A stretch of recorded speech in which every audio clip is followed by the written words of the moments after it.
The prince chose the maid over the queen. He was supposed to marry a queen, but he kept looking at the maid behind her. Prince Rowan of Arhaven first noticed the maid, because she did not bow low enough. Everyone else did. When Princess Vera of Lumeris entered the Hall of Glass, the entire court bent like wheat before a storm.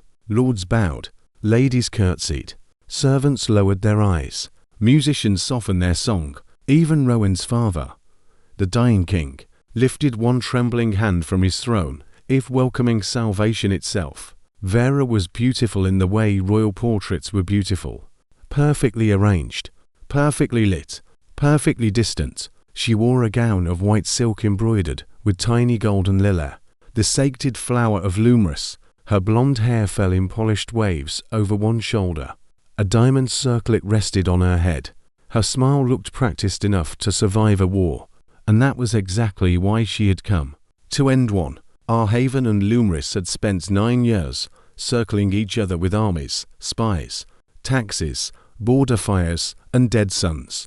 Neither kingdom could afford another winter of blood, so Prince Rowan would marry Princess Vera. She would become his queen.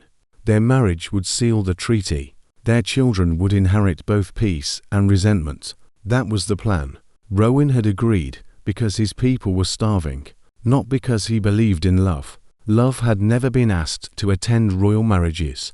Then Vera's maid stepped in behind her, and Rowan forgot the treaty for one dangerous second. The maid wore grey, plain grey, no jewels, no embroidery, no visible rank. Her dark hair was braided tightly at the nape of her neck. Her skin was warm brown, her mouth serious, her hands folded before her with controlled precision.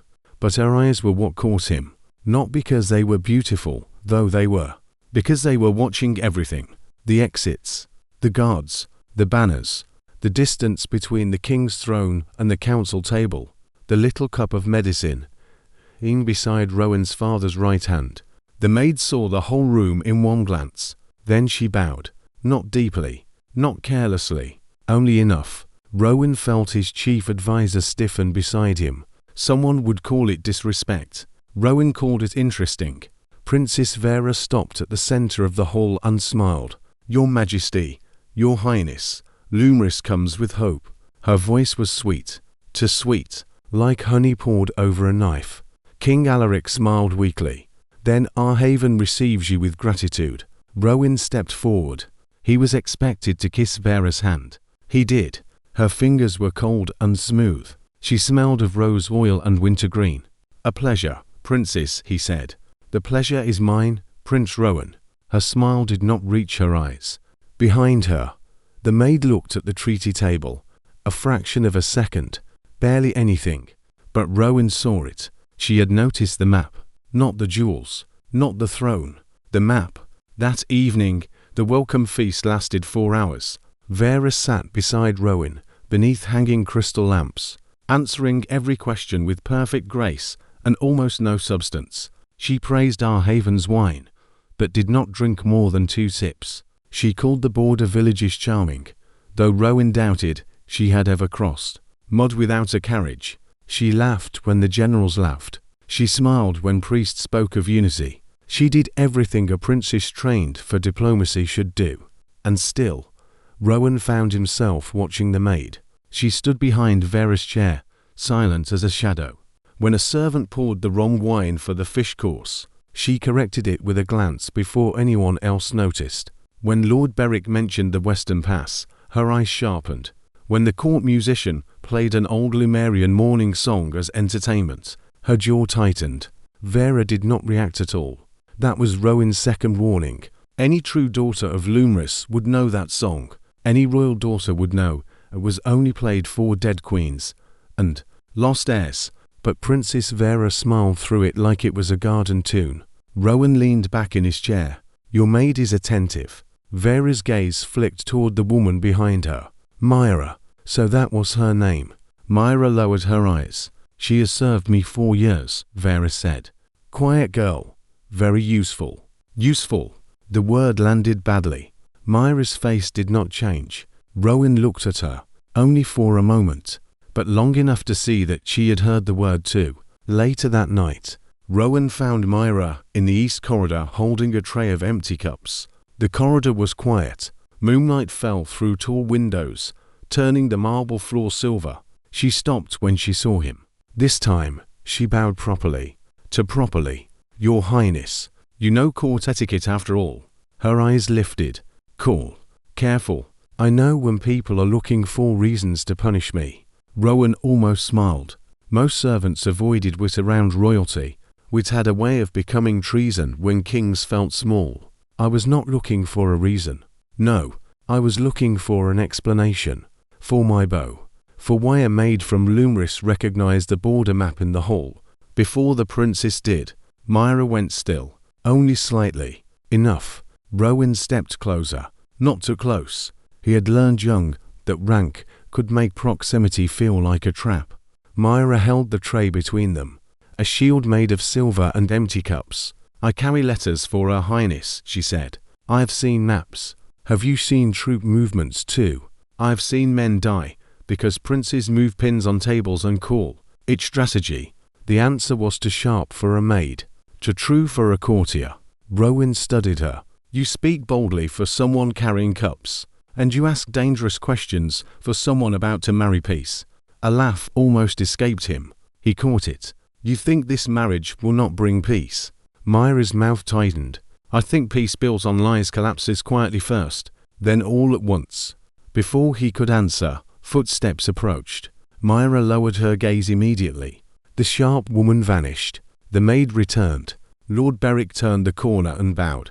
Your Highness, the king asks for you. Rowan glanced back at Myra. She was already walking away.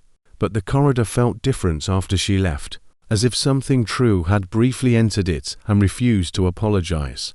The wedding preparations began the next morning. The palace became a machine of flowers, silk, signatures, music, and knives hidden behind smiles. Rowan spent his days in treaty meetings. Vera sat beside him, serene and useless. Myra stood behind her, silent and dangerous. By the third day, Rowan had learned two things. Princess Vera did not know enough about Lumris to rule a chicken yard. Myra knew enough to manage a war. It was Myra who noticed when the treaty listed the Ironford Bridge under the wrong kingdom. It was Myra who corrected a priest's mistranslation of an old marriage clause before it accidentally gave Lumris control of Arhaven's northern river. It was Myra who quietly moved Vera's cup away from a tray of almond cakes after smelling bitter leaf poison in the glaze. Rowan saw that too. Not the poison. Her reaction. Her fingers paused. Her eyes moved to the kitchen doors. Then she took the cup. Not Vera's. Her own. And drank from it first. Rowan stood so quickly his chair scraped against stone. The council stopped. Myra's face remained blank, but her throat moved once. Slowly. Wrong. Rowan crossed the room. Vera stared at him. Your Highness. Rowan took the cup from Myra's hand. What did you drink? Myra lowered her voice. Nothing dangerous. Liar. The council went silent. Vera's eyes flashed. Prince Rowan. She is a servant. Rowan looked at her. Then perhaps someone should care if she drops dead in my council chamber. Vera flushed. Myra's eyes flicked toward him. Something moved through them. Surprise. Annoyance. And something he did not dare name. The physician was summoned. The cakes were tested. The glaze contained a mild sleeping agent, not lethal, but strong enough to make anyone appear drunk, ill, or compromised during negotiations. The court began whispering immediately. Someone had tried to embarrass the Lumerian delegation, or Vera, or Arhaven. Myra said nothing, but when everyone else was distracted, Rowan saw her slip a poison cake into a napkin and hide it. In her sleeve, that night, he waited in the royal library. He knew she would come. He did not know why he knew. Only that Myra did not let questions remain unanswered. Near midnight, the door opened. She entered carrying a candle and wearing a dark servant's cloak. When she saw him sitting beside the fire, she stopped. You are in my way. This is my library. Then you are in your own way. This time, Rowan did smile. She looked irritated by it. Good. He had begun to enjoy disrupting her calm. You took evidence from the council room, he said. I cleaned a table. You stole poison. I preserved proof. For whom? She hesitated. Rowan stood. The firelight touched her face, softening the sharpness she used like armor. Myra, who are you? Her expression closed. A maid? No. Careful, Your Highness. You are about to insult every maid in your palace. I have more respect for maids than liars. Her eyes hardened. And yet you are marrying one. The words left her mouth too fast. As soon as they did, she regretted them. Rowan's pulse changed. What does that mean? Nothing. He stepped closer. Myra. She turned toward the door. He caught her wrist. Not hard.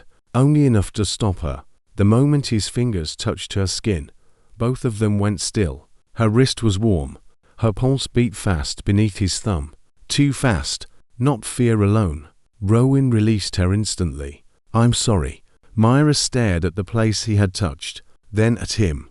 For a second, her face lost every practiced mask. She looked young, tired, hungry for something she had no permission to want. Then she became still again. Do not touch servants carelessly, Your Highness. I did not mean to be careless. That is rarely comfort to the people harmed by princes. The words struck him harder than they should have. Who harmed you? She looked toward the fire. Everyone who found it useful. Silence settled, not empty, heavy. Rowan moved to the table and poured wine into 2 cups. Myra watched him. I am not drinking that. I assumed. He took both cups and drank from each, then offered one. Her mouth twitched. You are either brave or foolish. Most princes are both. It keeps succession interesting. Against her will, she smiled. Only a little, but enough. Rowan felt it like a victory he had no right to claim. Myra took the cup. Their fingers nearly touched. This time, they both noticed. Neither moved for a heartbeat. Then she drew back. Why do you care? She asked quietly. The question caught him off guard. About the poison. About me. He had no prepared answer. Every honest one was dangerous. Because you are the only person in this palace who looks at the treaty and sees blood, not ink. Because you are kinder than your silence wants to be. Because when I kissed your princess's hand, I felt nothing. And when I touched your wrist, I forgot my own name. He said none of that. Instead, he said, because you keep saving people who do not thank you. Myra looked down at the wine. You noticed. I noticed many things. Then notice this. Whatever you think you see, bury it. Why? Because your wedding is in 6 days. The words should have cooled the room. They did not. Rowan looked at her. And if the bride is not who she claims to be? Myra's hand tightened around the cup. You have no proof. I did not accuse anyone. You did not need to. A log cracked in the fireplace. Myra set the wine down untouched. If you are wise, Prince Rowan, you will marry the woman wearing the crown and stop looking at the one carrying her gloves. Then she left. This time, Rowan did not stop her. But he did not obey either. The next day, he sent his spies into Lumris. The reports came back in pieces. Princess Vera of Lumris had been raised in the royal court, but rarely seen before age 16. Her mother had been the king's favored mistress. The first queen had died under strange circumstances. The eldest princess, Elena, had supposedly fallen ill at 11 and been sent to a remote coastal convent. No portrait of Princess Elena remained in public archives. All had been destroyed in a palace fire. But one old tutor was still alive. He had fled Lumris 3 years ago and now lived under another name. In Arhaven's lower city, Rowan went to him at dusk, wearing a plain cloak and no crown. The old man opened the door, saw Rowan's face, and nearly slammed it again. Rowan caught the door. I need to know about Princess Elena. The tutor went pale. Speak softer. She lives. The old man's hand trembled. Some people are safer dead, Your Highness. Is Myra her name? The tutor closed his eyes. That was answer enough. Rowan's heart pounded.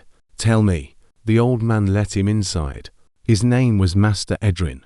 He had taught royal languages in Lumris for 20 years. He told Rowan everything. Elena was the firstborn daughter of King Oran and Queen Maelia. Legitimate heir. Brilliant. Stubborn. loved by soldiers, servants, and scholars. After Queen Maelia died, the king's mistress became powerful. Her daughter, Vera, looked enough like Aelina from a distance to feed rumors that the younger girl was more suited for court. Then Aelina vanished. The official story said illness. The hidden story said betrayal. The mistress poisoned the king's mind. Vera took Alina's jewels, her tutors, her place in ceremonies. Then one night, Aelina was drugged and sent away under guard. Not to a convent, to the servant wing. Her name was stripped, her records burned. She was kept alive only because Queen Maelia's loyalists might revolt if her body was ever found. So they made a princess into a maid, Rowan said quietly. Master Adrian nodded, and trained the court not to see her. The words made Rowan cold. Why bring her here? Control, Adrian said. Vera is clever in small ways, but not in statecraft. Aelina knows the treaties, the bloodlines, the old laws. She must stand near enough to correct mistakes and low enough to receive no credit. Rowan thought of Myra behind Vera's chair, silent, useful, his hand curled into a fist. She could reveal herself. No one would believe her without the moon lily seal. What is that? A birthmark. The first queen's bloodline carried it. A pale mark shaped like a lily beneath the left collarbone. The old man's voice lowered. But forcing a royal woman to prove her blood that way before court would destroy her dignity. Rowan understood. Of course, the one proof that could save her had been made into a humiliation. What does she want? Rowan asked. Master Adrian's face softened. To keep Lumris from falling into Vera's hands completely, and perhaps to survive long enough to remember she was not born for chains. That night, Rowan did not sleep. Neither did Myra. He found her in the moon garden, sitting beside a frozen fountain with her cloak wrapped tightly around her shoulders. He should not have gone to her. He went anyway. She did not turn when he approached. You know, she said. Rowan stopped. Yes, Adrian. Yes. I wondered when you would find him. You knew I was searching. I hoped you were not. Why? Because now you have a choice, and choices make cowards of decent men. He sat beside her on the stone bench. Not too close. The moonlight turned the garden white. Myra looked exhausted. No, not Myra. Aelina. Princess Aelina of Lumris, the true bride promised to our haven before her sister stole her name. Which name do you want me to use? He asked. Her face changed. A small thing, but it nearly broke him. No one had asked her that in years. She looked away. Myra is safer. That was not what I asked. Her throat moved. Aelina hurts. Then I will use it only when you ask. Silence. The fountain water had frozen mid-flow, caught like glass. After a long time, she whispered. She took everything. Rowan said nothing. Aelina continued. My room, my mother's necklace, my tutors, my place at council, my father's ear, my name. Her voice grew rough. Then she made me lace her gowns and stand behind her while people bowed. Rowan's chest tightened. I am sorry. I do not want your pity. You do not have it. She looked at him. What do I have? He held her gaze. My anger. Her eyes filled suddenly. She turned away before tears could fall. Rowan did not touch her. He wanted to. God, he wanted to. But he had learned enough. She had been handled by people who called it duty, arranged by people who called it protection, used by people who called it necessity. He would not make his longing another hand closing around her. Aelina wiped her cheek quickly. If you expose her before the wedding, Lumris may collapse. The Queen's faction will call it our haven's scheme. My father is weak. Vera's mother controls the palace guard. War will return before winter. Then why are you here? To keep the treaty from becoming a death sentence for both kingdoms. And yourself. She laughed softly. That was never part of the plan. It is now. She looked at him sharply. Do not say things you cannot afford to mean. Rowan leaned closer. I am tired of affording lies. The air changed. Her gaze dropped to his mouth. Only for a second. But enough. Rowan felt the distance between them like a drawn bow. Prince Rowan, she whispered. That sounded like a warning. It was. I should leave. Yes. He did not. She did not ask again. Instead, slowly, Eileen lifted her hand and touched the bruise near his jaw from sparring. That morning, the touch was light. Almost nothing. It burned through him. Rowan closed his eyes for half a breath. When he opened them, her fingers were still there. I forgot, she whispered. What it felt like to touch someone because I wanted to. The words undid him. Rowan lifted his hand to hers, not holding it, only covering it gently against his face. You can stop whenever you want. Her eyes searched his. Then she kissed him. It was not the kiss of a maid seducing a prince, not the kiss of a hidden princess claiming what was stolen. It was the kiss of a woman who had lived so long behind another person's name and needed, for one moment, to be real. Rowan did not move at first. Then his hand slid to her waist, careful and warm. Eileen drew in a shaken breath against his mouth. He kissed her back softly, giving her time to pull away. She did not. Her fingers slid from his jaw into his hair. The kiss deepened, slow, dangerous, full of all the things they were not allowed to want. When Rowan's arm drew her closer, she made a small sound that went straight through him. Then she broke away. They sat breathing in the moonlight. Too close, not close enough.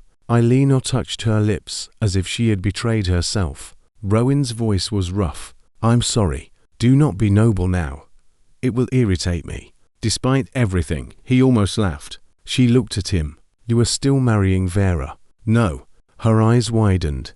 Rowan, I will not marry an impostor. If you refuse without proof, you start a war. Then we find proof. You heard Adrian. The proof is on my body. Rowan's jaw tightened. No one will force you to display anything before court. Then there is no proof. There are always other kinds. Eileen looked at him for a long moment, then shook her head. You are dangerous. I thought that was your role. She stood. The night air moved her cloak around her. Do not kiss me again, unless you are prepared to burn the treaty. For the truth. Rowan stood too. I am. She looked at him with pain, and something worse than hope. Then be careful. Truth burns more than lies. The next 4 days became a game of knives. Vera smiled brighter. Eileen grew quieter. Rowan's spies found missing documents, murdered witnesses, false seals, and bribes paid through temple accounts. Still, none of it was enough. Vera's mother, Lady Sorrel, arrived 2 days before the wedding. She was beautiful, elegant, and terrifying. The moment she entered the palace, Alina's face went blank. Not afraid exactly. Trained. Sorrel kissed Vera's cheeks and called her my future queen. Then her eyes moved to Eileen. My dear Myra, she said, still so pale. You never did thrive outside shadows. Eileen bowed. My lady. Rowan saw the tension in her hands. Sorrel saw him seeing it. Her smile sharpened. That evening, Eileen disappeared. Rowan knew before anyone told him. He had spent enough days watching her silence to know when it had been removed from a room. He found her in the old chapel beneath the palace, cornered between 2 Lumerian guards.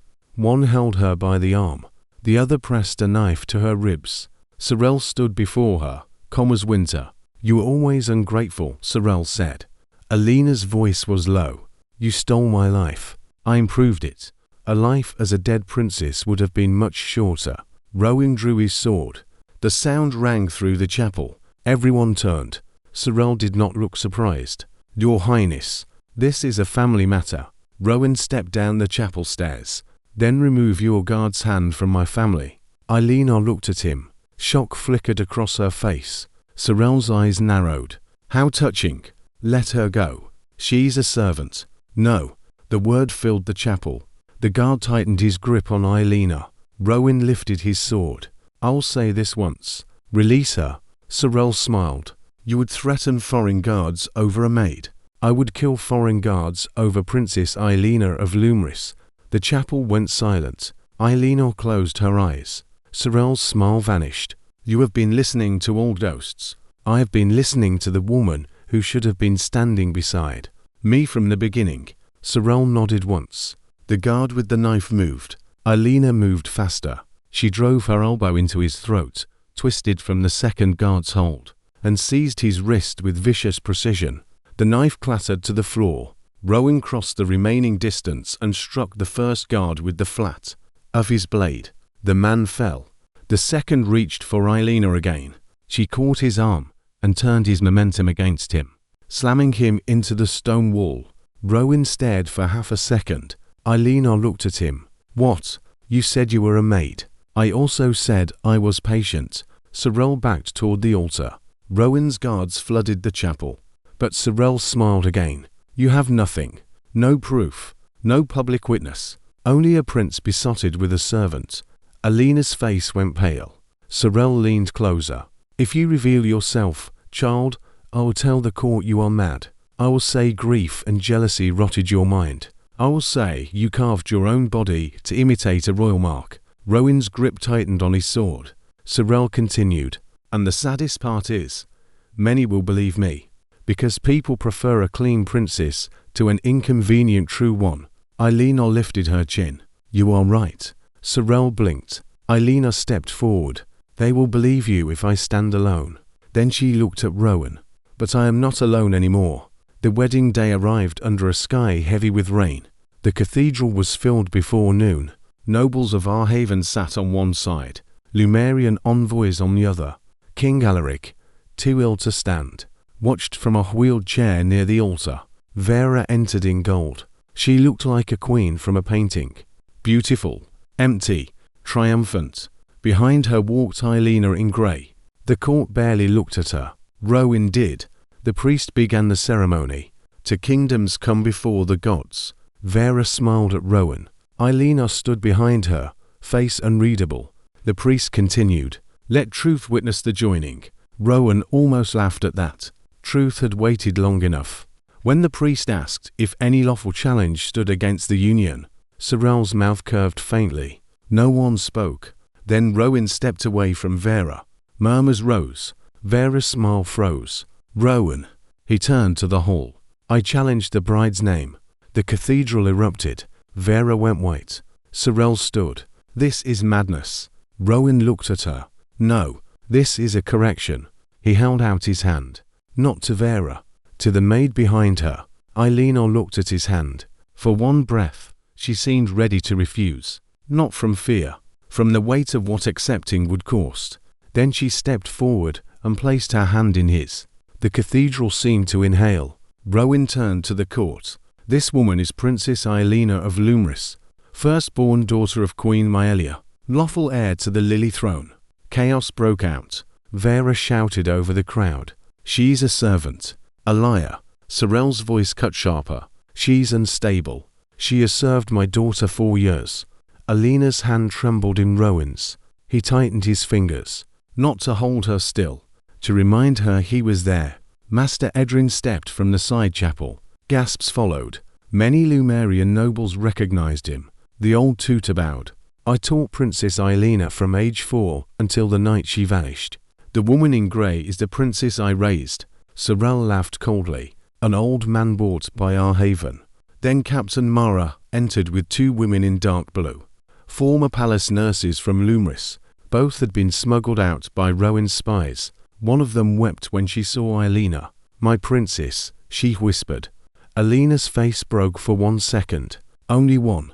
Then Vera snapped, "Enough. She has no proof." The words landed exactly where Sorrel wanted them. The birthmark, the body, the humiliation. The court waited. Eileen released Rowan's hand. He turned sharply. "Eileen." She looked at him. "It is mine to show or hide." His jaw tightened. "Yes." She faced the hall. For a moment, the grey dress made her look small. Then she reached up and undid the collar, not low enough to shame herself, only enough to reveal the skin beneath her left collarbone. There, pale against her skin, was a mark shaped like a lily under moonlight, the moon lily, the royal mark of the first queen's bloodline.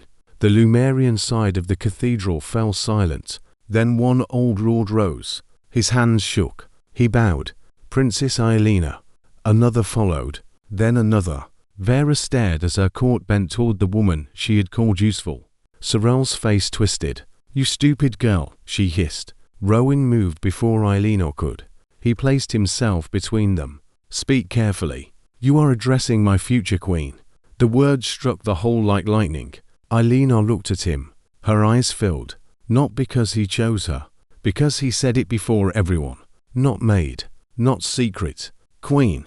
Vera's voice broke. "You promised to marry me." Rowan looked at her with something almost like pity. "I promised to marry the princess of Lumris." He turned back to Aelina. "And I choose a true one." The treaty did not burn that day. It transformed. Sorel was arrested by Lumerian loyalists before sunset. Vera was confined to the West Wing, screaming that the crown had been stolen from her, as if she had not worn a stolen name for half her life. King Alaric confirmed the new marriage contract with a trembling signature. The Lumerian envoys argued 4 hours. Some wanted delay, some wanted war, but to many had bowed. To many had witnessed the mark. To many had seen Prince Rowan choose Aelina publicly over the impostor queen. By midnight, the cathedral was empty. Aelina stood alone beneath the altar flowers, still wearing grey. Rowan found her there. Rain touched the stained glass windows. The candles had burned low. She did not turn. "You should be celebrating," he said. "I spent years imagining this moment." And she laughed softly. "It feels heavier than I thought." Rowan came to stand beside her. "It usually does." She looked at the altar. "I thought if they said my name again, I would feel whole." "And do you?" "No." Her honesty hurt. Rowan reached for her hand. Slowly, she let him take it. "I feel angry," she whispered. "I feel relieved. I feel like the girl who survived is not the girl they bowed to today. She does not have to be." Aelina looked at him. "I do not know how to be a princess anymore." "Good." Her brows drew together. He smiled faintly. "Princesses are usually trained to be decorative under pressure. I would rather marry the woman who threw a guard into a chapel wall." Despite herself, she laughed. The sound was small, real. Rowan lifted her hand and kissed her knuckles. Her laughter faded. The air changed again. Slowly, Aelina stepped closer. "You said future queen." "Yes." "Was that politics?" "Yes." Her face closed slightly. Rowan touched her chin gently, guiding her gaze back. "And not only politics." Her breath caught. "I do not want to become another choice made by someone else." "You will not." "You cannot promise that." "I can promise to ask." Her eyes searched his. "And if I say no, then I will make a different treaty and probably ruin several advisors' lives." Her mouth trembled. "You would do that?" "I chose the maid over the queen, remember. My reputation for wisdom is already damaged." She smiled through tears, then kissed him. This time there was no moon garden, no secrecy, no stolen moment, only the empty cathedral, the rain, and the altar where he had refused a lie. Rowan's arms came around her. Aelina pressed closer, her hands sliding up his chest to his shoulders. The kiss was slower than the first one, deeper, a vow without words. When his hand settled at her waist, she did not flinch. When her fingers moved into his hair, he made a quiet sound that warmed her from the inside. She pulled back just enough to breathe. "I am still angry. I know. I may be angry for years. I can work with years. I may be difficult. You already are." She laughed against his mouth, then kissed him again. 3 months later, Lumris crowned Princess Aelina as heir before a hall full of nobles who had once pretended not to see her. She did not wear gold. She wore deep blue and silver, her mother's colors. Vera was sent to a coastal estate under guard, stripped of title but not executed, because Aelina said she was tired of women paying with blood for the ambitions of their parents. Sorel was tried for treason. The truth was ugly. It did not heal everything, but it opened windows in rooms that had been locked for years. Rowan and Aelina married in spring, not as a desperate treaty, as to sovereigns choosing alliance with open eyes. During the ceremony, the priest asked Rowan if he accepted Princess Aelina of Lumris as wife and future queen. Rowan looked at Aelina. She wore no veil. Her dark hair fell freely down her back. The moon lily mark was visible above her collar, uncovered by her own choice. "I do," he said. Then the priest turned to Aelina. "Do you accept Prince Rowan of Arhaven as husband and future king?" Aelina looked at Rowan. For a moment, only they understood the smile in her eyes. "I do," she said, "but only if he remembers I corrected his treaty twice." Soft laughter moved through the cathedral. Rowan leaned close. 3 times. Alina's smile widened. "I was being kind." When he kissed her, the court applauded, but Rowan barely heard it. He felt only Alina's hands on his face, her mouth warm beneath his, her body close and unafraid. The woman behind the princess, the maid behind the queen, the true heir no one had managed to erase. Years later, people would say Prince Rowan chose love over duty. That was not true. He chose truth. Love simply followed. And in the palace of Arhaven, when moonlight fell through the hall of glass, Alina would sometimes stand behind Rowan during council, just to annoy the nobles. He would glance back and whisper, "You were supposed to sit beside me." She would whisper, "I can see more from here." He would take her hand anyway. And every time, the court would remember. He had been promised a queen, but he chose the maid behind her. And in doing so, he found the queen who had been there all along.